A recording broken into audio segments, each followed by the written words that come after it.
6장 24절에서 37절입니다. 그때에 그 환난 후 해가 어두워지며 달이 빛을 내지 아니하며 별들이 하늘에서 떨어지며 하늘에 있는 권능들이 흔들리리라. 그때에 인자가 구름을 타고 큰 권능과 영광으로 오는 것을 사람들이 보리라. 또 그때에 그가 천사들을 보내어 자기가 택하신 자들을 땅 끝으로부터 하늘 끝까지 사방에서 모으리라. 무화과 나무의 비유를 배우라. 그 가지가 연하여지고 잎사귀를 내면 여름이 가까운 줄 아나니 이와 같이 너희가 이런 일이 일어나는 것을 보거든 인자가 가까이 곧 문 앞에 이른 줄 알라. 내가 진실로 너희에게 말하노니 이 세대가 지나가기 전에 이 일이 일어나리라. 천지는 없어지겠으나 내 말은 없어지지 아니하리라. 그러나 그 날과 그때는 아무도 모르나니 하늘에 있는 천사들도 아들도 모르고 아버지만 아시느니라. 주의하라. 깨어 있으라. 그때가 언제인지 알지 못함이라. 가령 사람이 집을 떠나 탁으로 갈 때에 그 종들에게 권한을 주어 각각 사물을 맡기며 문지기에게 깨어 있으라 명함과 같으니 그러므로 깨어 있으라. 집 주인이 언제 올는지 혹 저물 때 있는지 밤중에 있는지 닭 울 때 있는지 새벽에 있는지 너희가 알지 못함이라. 그가 호련히 와서 너희가 자는 것을 보지 않도록 하라. 깨어 있어라. 내가 너희에게 말하는 이 말은 모든 사람에게 하는 말이니라 하시니라. 아멘. 아멘. 하나님 아버지와 주 예수 그리스도로부터 오는 은혜와 평강이 이 자리에 계신 여러분들과 함께 하시기 바랍니다.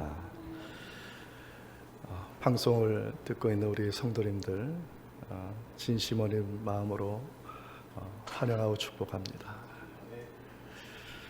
오늘은 대림절입니다.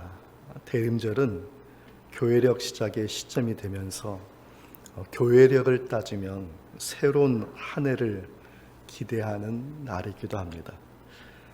그러므로 대림절은 그리스도인들이 무엇을 기대하면서 한 해를 이제 시작을 해야 될까, 그것을 깨닫는 시간이기도 합니다. 이 시간 말씀을 통해서 우리의 신앙을 되돌아보면서 대림절을 맞이하는 우리의 신앙의 자세를 다시 한번 살펴보고, 그리고 말씀을 통해서 은혜를 나누는 시간이 되기를 소망합니다. 첫 번째로 대림절을 맞이하면서 우리들의 마음에 주님을 경외하는 마음이 함께 하였으면 좋겠습니다. 오늘 본문에 보면은 인자가 언제 올지 모르기 때문에 그렇습니다. 오늘 본문 33절의 말씀을 우리 함께 읽겠습니다. 주의하라. 깨어 있으라. 그때가 언제인지 알지 못함이라. 아멘. 세상에는 두 가지의 시간이 존재합니다. 첫째는 크로노스라는 시간입니다. 크로노스 시간이라는 것은 처음과 끝이 없이 반복되는 시간입니다. 옛날에 아날로그 시계가 있잖아요.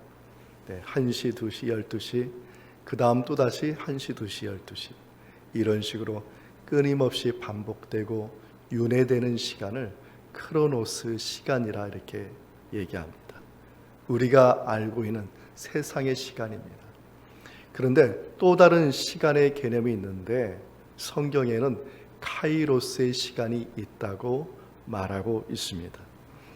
이 카이로스의 시간은 반복되는 시간의 개념이 아니라 일직선상의 시간입니다. 처음이 있으면 끝이 있고 창조가 있으면 종말이 있는 그러한 성경적인 시간을 카이로스의 시간이라 이렇게 말하고 있습니다.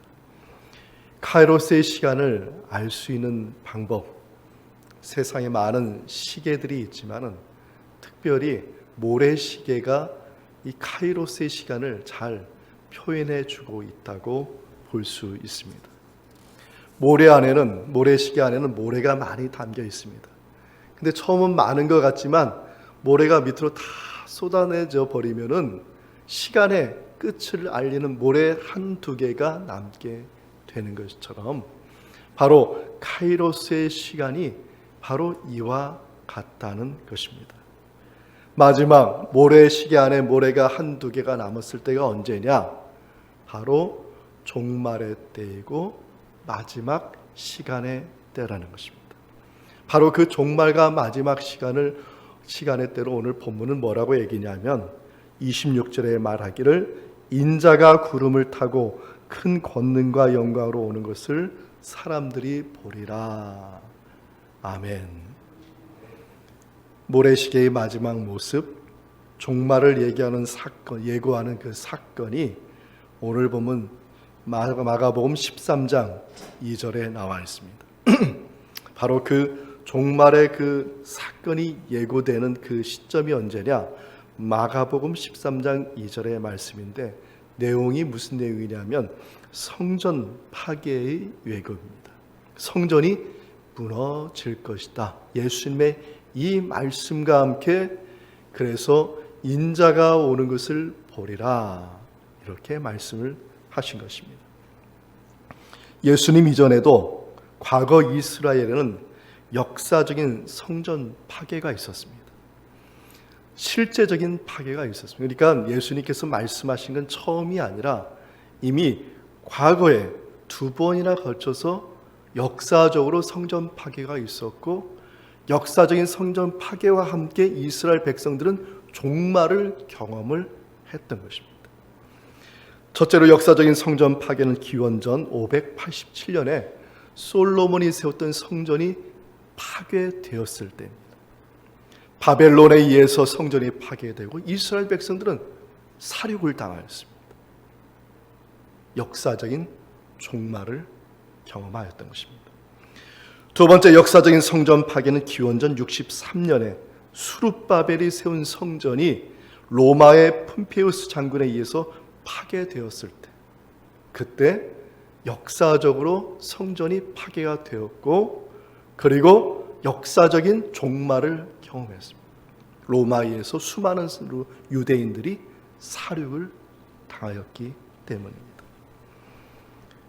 예수님은 본문에서 2번이 아니라 이제 3번째 역사적인 성전 파괴와 함께 역사적으로 실제 유대인들이 종말과 같은 그러한 경험을 할 것이다라고 예고한 말씀이 오늘 본문의 말씀입니다.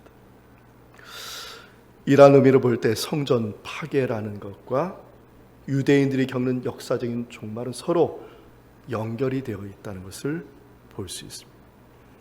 마치 우리 자전거를 타면 앞바퀴를 페달을 밟으면 뒷바퀴가 돌아가는 원리가 왜 돌아갑니까? 쇠사슬이 연결되어 있기 때문에 체인이 연결되어 있기 때문에 마찬가지로 성전 파괴라는 것은 곧바로 무엇을 의미하냐면은 바로 이스라엘 백성들의 역사적인 종말을 예고하고 있었다는 것입니다.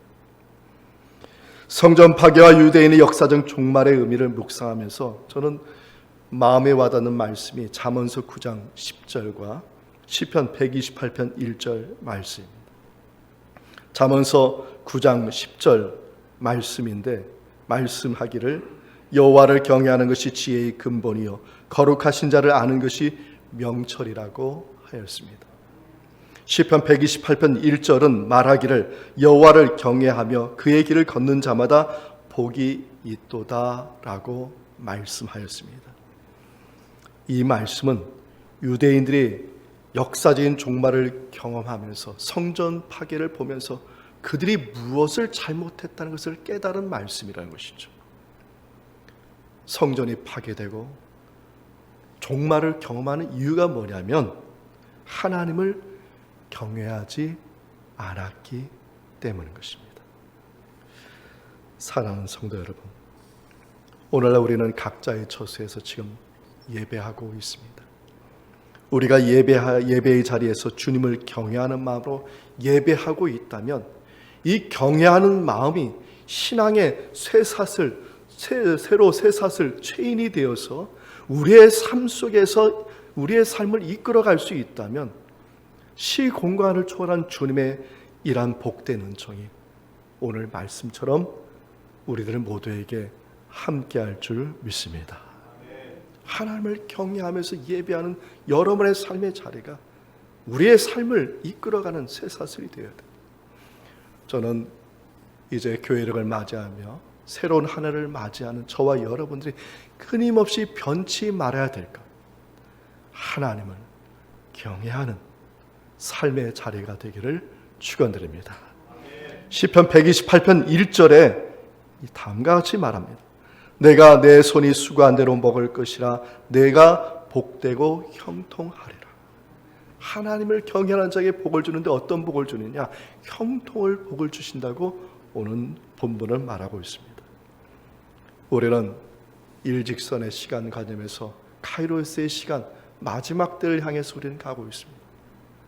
처음과 끝이 변함이 없이 하나님을 경외하는 여러분의 삶이 되기를 축원드립니다. 둘째로 대림절을 맞이하면서 우리가 꼭 기억해야 될 것은 종말의 위기 가운데서도 하나님은 주님의 자녀들에게 기회를 주신다는 것입니다. 오늘 본문의 무화과 나무의 비유가 바로 이런 말씀이라고 할 수 있습니다. 오늘 본문 28절의 말씀을 우리 함께 읽겠습니다. 무화과 나무의 비유를 배우라. 그 가지가 연하여지고 그 잎사귀를 내면 여름이 가까운 줄 아나니. 성전 파괴와 관련된 말씀이 어디서부터 시작되냐면 여러분이 가지고 있는 성경 마가복음 11장에서부터 13장까지 아주 큰 많은 내용이 무엇과 관련된 말씀이냐면 성전 파괴와 관련된 말씀을 하고 있다는 점입니다. 그런데 이 성전 파괴의 말씀을 하면서 꼭 그 사이사이에 마가복음을 기록한 마가가 무엇을 끼워 넣었냐면 무화과 나무의 이야기를 삽입을 했다는 것이죠. 첫째로 마가복음 11장 12절에 예수님께서 무화과 나무를 저주하는 말씀이 나옵니다. 예수님이 예루살렘 성전에 예루살렘에 입성하고 그리고 나서 하신 말씀이 무화과 나무의 저주인데 저주하기를 뭐라고 말씀하셨냐면 이제부터 영원토록 사람이 내게서 열매를 따먹지 못하리라고 저주하시고 그리고 어디에 들어가셨냐면 마가복음 11장 15절에 성전에 들어가셨습니다. 성전에 들어가서 예수님이 하신 일이 뭐냐면 성전 청결의 사건을 하셨습니다. 성전에 들어가서 장사꾼들을 다 몰아내고 성전의 기능을 상실한 그 모든 것에서 예수님께서 다시 회복의 기회를 주시고 나오시는 말씀. 그리고 나오시는데 마가복음 11장 20절에 또 뭔 얘기가 나오면 마가복음 21장 20절에 무화과 나무의 얘기가 나와요.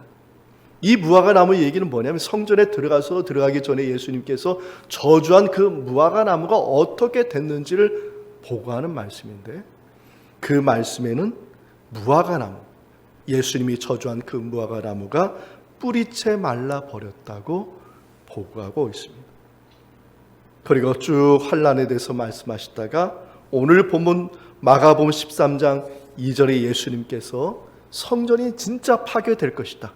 돌 하나 돌 위에 남지 않고 다 무너지라 말씀하시고 나서 그리고 나서 나온 말씀이 또 무화과 나무의 말씀이라는 것입니다. 왜 예수님은 성전 파괴와 무화과 나무 비유를 이렇게 긴밀하게 마가복음을 기록한 마가는 왜 긴밀하게 계속해서 연결하고 있을까? 그리고 11장부터 14장까지 전체가 다 이렇게 꿰뚫어지게 말씀하고 있을까? 그 이유는 무화과 나무는 이스라엘을 상징하고 있기 때문입니다. 성전의 파괴는 쇠사슬처럼 무엇과 연결되고 있냐면 바로 이스라엘의 멸망과 연결되어 있음을 깨닫게 하기 위함인 것이라는 것이죠. 다시 말해서 성전의 이 신앙의 의미는 오늘날 그리스도인의 신앙과 그리스도인의 존재 자체와 연결되어 있음을 말하고 있는 것입니다. 예수님께서 처음에 성전 청결의 사건은 단순한 성전 청결의 사건이 아니에요. 이미 파괴가 되어야 되는데 기회를 주신 것이죠. 그런데 그 기회를 놓친 이스라엘 백성들은 마침내 성전 파괴가 될 것이라는 예고를 받았고, 그것은 다시 말해서 유대인의 멸망을 예표하는 것이었습니다. 그런데 오늘 본문의 무화과 나무의 비유는 앞에 나온 무화과 나무의 비유와 좀 다릅니다. 앞에 나온 무화과 나무의 비유는 예수님께서 저주하셨어요. 이 저주는 누구의 저주냐면 바로 이스라엘 백성의 저주고 성전이 파괴될 것을 말씀하시는 것입니다. 근데 뒤에 나오는 무화과 나무의 비유는 저주가 아니라는 것입니다. 만약에 성전 파괴를 하고 파괴가 될 것이라 말씀하시고 무화과 나무의 비유를 또 말씀하시면 저주를 얘기했을 것이에요. 분명히. 그런데 저주의 얘기가 아니라 다른 맥락으로 말씀을 하셨다는 것입니다. 지금의 가나안 땅인 팔레스타인에는 여러 수종들이 자라고 있습니다. 여러 나무들이 자라는데 감람나무, 참나무, 밤나무, 상록수, 1년 내내 푸른 그런 잎을 가지고 있는 나무들이 많아요. 근데 이런 나무의 공통점은 뭐냐면 그 잎을 보아서는 시절이 어떻게 흘러가는지를 모른다는 것입니다. 그런데 무화과 나무는 다르다. 무화과 나무는 겨울이 오기 전에 잎이 다 떨어진다. 그리고 겨울이 지나서 따뜻한 바람이 불고 늦은 봄이 되면 잎을 내게 되는데, 연한 잎을 내는 것을 보면서 사람들이 이제는 여름이 왔구나, 이렇게 깨닫게 된다는 것입니다. 이와 같이 인자 주님이시죠. 예수님께서 오시는 때도 성전 파괴와 역사적인 종말을 경험한 때도 이와 같이 임할 것이다, 알 수 있다, 본문은 말하고 있습니다.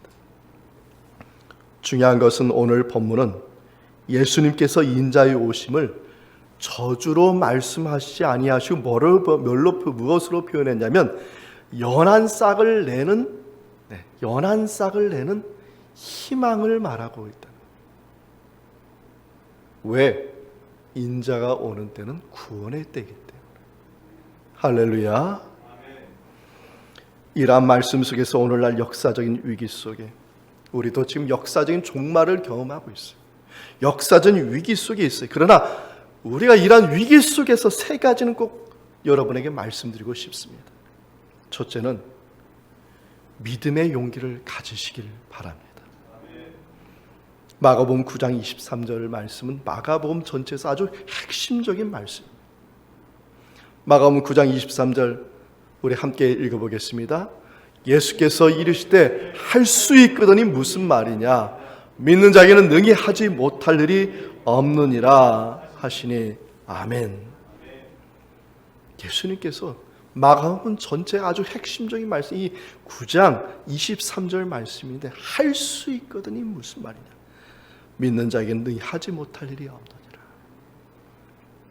지금의 역사적인 우리에게는 위기를 느끼고 있는데 이런 위기 속에서 할 수 있거든이 무슨, 주님이 도와주시면 우리는 능히 할 수 있는 줄 믿습니다.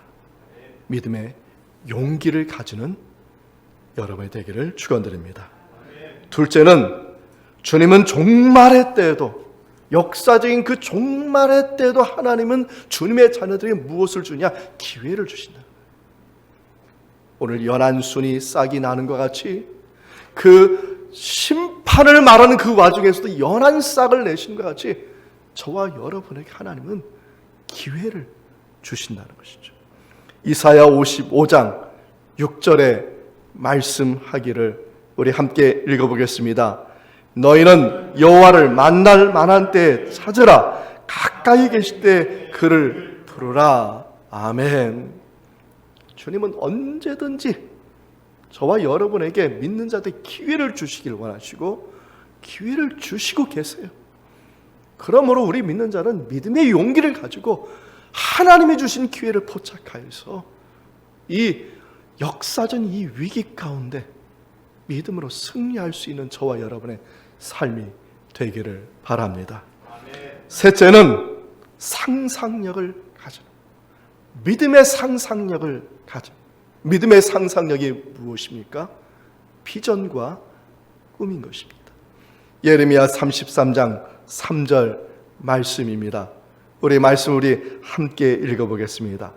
너는 내게 부르짖으라. 내가 내게 응답하겠고 내가 알지 못하는 크고 은밀한 일을 내게 보이리라. 아멘. 오늘 우리들은 역사적인 위기를 맞이하고 있습니다. 그러나 종말의 때에도 주님은 언제든지 희망을 주시고 기회를 주시고 있다는 것을 기억하신 여러분 되기를 축원드립니다. 그러므로 환경과 여건을 보지 마시고 믿음의 용기를 내어서 상상력을 가지시고 비전과 꿈을 가지고 하나님께서 크고 은밀한 일을 내게 보이리라. 할렐루야.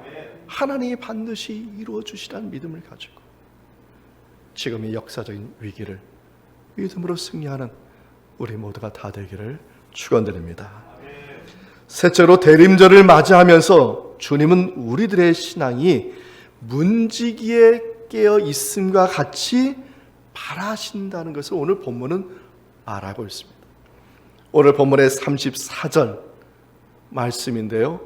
우리 함께 읽어보겠습니다. 가령 사람이 집을 떠나 타국으로 갈 때에 그 종들에게 권한을 주어 각각 사물을 맡기며 문지기에게 깨어 있으라 명함과 같으니. 아멘.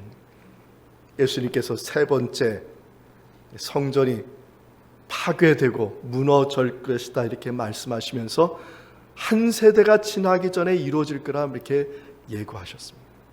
이 말씀은 실제 한 세대가 지나기 전에 이루어졌습니다. 기원 후 70년 로마의 티토스 장군에 의해서 예루살렘은 함락이 되고 헤롯 대왕이 재건하였던 헤롯 성전은 무너지게 되었고, 그리고 이스라엘 백성들은 역사상 경험하지 못한 끔찍한 사륙을 경험하게 되었습니다. 역사적인 종말을 경험한 것입니다. 다시 말씀드립니다. 성전 파괴는 무엇과 관련되어 있는 쇠사슬처럼 신앙인들의 삶과 연결되어 있다는 것이죠. 이스라엘의 성전 파괴는 유대인의 역사적인 종말과 깊은 연관이 있었고, 오늘 본문은 계속해서 그 긴밀한 관계를 말하고 있다는 것입니다. 그런데 오늘 본문에 좀 특별한 점이 있습니다.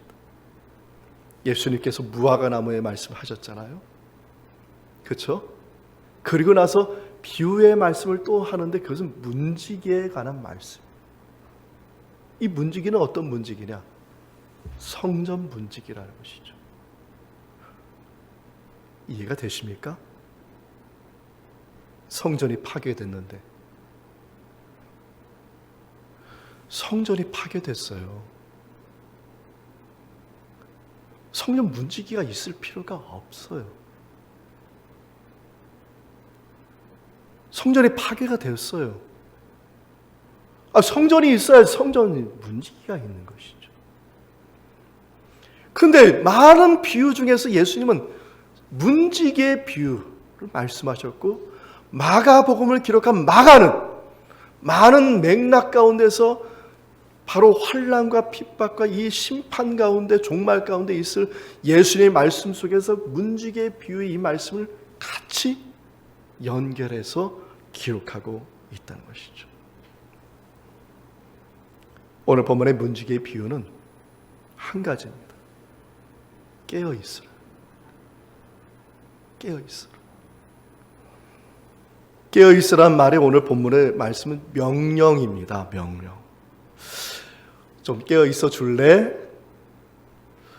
뭐 성전이 없는데 뭐 네 알아서 해. 뭐 마음이 내키면 한번 해봐. 이런 게 아니에요. 예수님의 이 깨어있어만 명령에 반드시 그렇게 하라는 겁니다. 원어로 아구리프네오라고 하는데 이 문법적으로 현재 명령 능동태. 이 현재 명령 능동태의 의미는 뭐냐면 계속적으로 반복해서 지속적으로 깨어 있으라는 거예요. 이 지금 명령은 뭐냐면 지속적으로 계속해서 반복해서 깨어 있으란 말입니다. 세 번째 성전이 무너졌습니다. 세 번째 성전은 재건되지 않았습니다. 오늘날 여러분 예루살렘에 가보십시오. 성전은 재건되지 않았습니다. 그러나 성경은 특별한 성전이 지어질 것을 말씀하고 있다는 것이죠. 이 성전은 아주 특별한 성전. 시편 118편 22절의 말씀을 보면은 우리 한번 읽어보겠습니다. 건축자가 버린 돌이 짐 모퉁이의 머릿돌이 되었나니. 하나님은 성전은 좋은 돌과 잘 다듬은 돌을 가지고 성전을 짓는 것인데 하나님은 성전을 뭘로 짓느냐? 이스라엘 백성들 너희들이 버린 돌을 가지고 나는 그것을 머릿돌, 성전의 머릿돌을 삼아서 성전을 세우겠다 이렇게 말합니다. 바로 이 말씀이 어디에서 이루어지냐? 에베소서 2장 20절과 21절에서 말씀합니다. 우리 함께 읽어보겠습니다. 너희는 사도들과 선지자의 터 위에 세우심을 입은 자라. 그리스도 예수께서 친히 모퉁이 돌이 되셨느니라. 21절 그의 안에서 건물마다 서로 연결하여 주 안에서 성전이 되어가고. 아멘. 지금 하나님은 버린 돌을 가지고 머릿돌을 세워주신다고 했는데 에베소서 2장 20절 21절에서 그 머릿돌이 누구라고요? 예수님입니다. 고린도 전서 3장 16절 말씀인데요, 우리 함께 읽어보겠습니다. 너희는 너희가 하나님의 성전인 것과 하나님의 성령이 너희 안에 계시는 것을 알지 못하느냐. 아멘. 다시 말해서 예수님께서 헤롯 대왕의 세 번째 성전을 파괴하시고, 이게 하나님만이 하시는 것이죠. 하나님의 집이니까. 그리고 성전을 재건하지 않은 이유는 뭐냐면 예수님이 뭐가 되셨어요? 성전이 되어 주셨음을 말씀하고 있기 때문입니다. 지금 저와 여러분의 심령 속에 예수 그리스도께서 성전이 되어 주심을 믿으시기를 축원드립니다. 우리 안에서 늘 날마다 우리를 사랑하시고 우리의 죄를 속죄하여 주시고 그분이 대제사장이 되어 주셔서 우리의 삶을 늘 날마다 회복하고 거룩한 삶이 되도록 구원받은 믿음의 사람으로 늘 우리의 안에 성전 안에서 우리가 이러한 삶을 살도록 인도하고 있다는 것이죠. 우리는 그 주님의 성전에 무엇입니까? 문지기인 것입니다. 우리의 심령에 예수님의 인자 되신 그 예수님의 늘 우리 안에 임재하시는 것을 우리는 늘 깨어 있어요.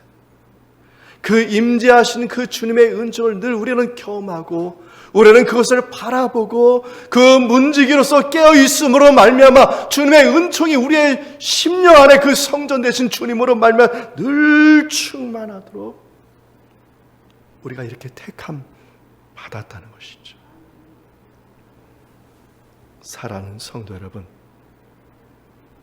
성전 문지기가 항상 깨어서 주님의 임재를 사모한 것 같이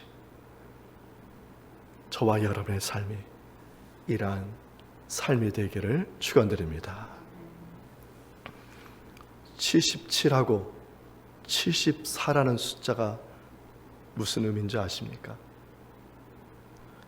77, 74 올해 11월 3일 미국 대선에 출마한 두 사람의 대통령 후보자의 나이입니다. 이번 미국 대선 기간 또한 두 후보를 바라보면서 많은 생각을 했습니다. 나이로 본다면 은퇴가 한참 뒤인 사람들입니다. 그런데도 세계의 지도자라 불리는 미 합중국 대통령의 그 자리에 다가서려는 그들의 패기, 77살, 74살, 77살, 74살, 그 패기가 저는 너무나 부러웠습니다. 세계 각국의 정책들을 다 수집을 해서 얼마나 많은 업무입니까? 한 사람이 하나의 직종을 가지고 한 가지 일을 해서 성공하기 위해서 24시간도 모자른 판인데 전 세계의 정보를 다 가지고 그 나라에 살린 모든 것을 다 살펴보면서 그러면서도 쓰러지지 않는다는 것이죠. 그들의 그 내적 힘이 어디에서 왔을까요? 단지 나이요? 단지 이미 육체적으로 힘은 없어요. 젊은이에 비교하면. 그럼에도 젊은이를 넘어서는 패기가 있다는 거예요. 그 엄청난 양을 다 소화하고 가정의 대사를 다 소화하면서도 그 직분을 감당하고 있다는 것입니다. 하루가 모자란 그 업무를 감당하면서도 안정감을 보이고 인생의 관록을 보여주는 그 내적 힘이 무엇일까? 저는 그 내적 힘이 준비된 사람이라는 것을 생각해 보았습니다. 그들이 그것을 감당할 수 있었던 이유는 한 가지, 준비가 되어 있었다는 거예요. 세계적으로 지금 큰 혼란기 아니겠습니까? 미국도 더 큰 혼란기를 맞이하고 있습니다. 태풍과 같은 그런 혼란기 속에서 엄청난 큰 득표차를 보인 이유를 제가 한번 그분의 사람의 한번 이력서를 봤어요. 처음엔 잘 몰랐는데 마침내 결론 내린 것이 하나 있습니다. 이 사람은 준비된 사람이었다는 것이죠. 저는 마지막으로 이런 말씀을 드리고 싶습니다. 준비된 자는 결코 실패하지 않습니다. 마지막 순간까지 준비된 자는 평생 현역으로 살고 있다는 것입니다. 저는 이것이 성전 문지기의 사명이라고 저는 생각합니다. 성전 문지기는 한순간만 깨어있는 게 아니에요. 평생토록 우리는 현역처럼 주님을 맞이할 준비를 하고 산다는 것입니다. 말씀을 마치겠습니다. 대림절 첫 주를 맞이하였습니다. 새로운 1년을 맞이합니다. 우리는 어떤 기대를 가지고 지금 있습니까? 첫째는 하나님을 경외하는 마음이 변함이 없었으면 합니다. 하나님을 경외하는 것이 지혜의 근본이고 하나님을 경외하는 자에게 주님은 복을 주신다고 말씀하셨습니다. 둘째는 지금 우리는 역사적인 위기를, 역사적인 종말을 맞이하지만 그리할지라도 하나님은 믿는 자들에게 기회를 주신다는 것이죠. 위기를 극복할 기회를 주신 것을 믿고 믿음의 용기를 가지고 끊임없이 믿음의 상상력, 비전과 꿈을 가지고 도전하는 한 해가 되었으면 좋겠습니다. 셋째는 인자이신 예수님께서 우리들의 심령의 성전에 언제든지 찾아올 수 있도록 우리는 성전 문지기가 되어서 늘 깨어서 인자 되신 그 예수님께서 오시는 것을 볼 뿐만 아니라 그 인자 되신 예수님을 말미암아 은혜가 충만하고 축복받는 그러한 삶이 되었으면 좋겠습니다. 무화과 나무의 연한 싹이 도단함과 같이 구원의 때, 희망의 때는 우리들에게 언제든지 임하게 되는 것입니다. 사랑하는 성도 여러분, 여러분의 가정과 여러분의 사업장, 여러분의 삶에 늘 인자 되신 그 예수님께서 임자하시고 그분의 통치로 말미암아 하나님이 예비하신 은혜와 복을 받는 우리 모두가 다 되기를 주님의 이름으로 축복합니다. 이라는 종이 예수 그리스도 안에서 여러분의 마음과 생각을 지키시기를 원합니다. 아멘.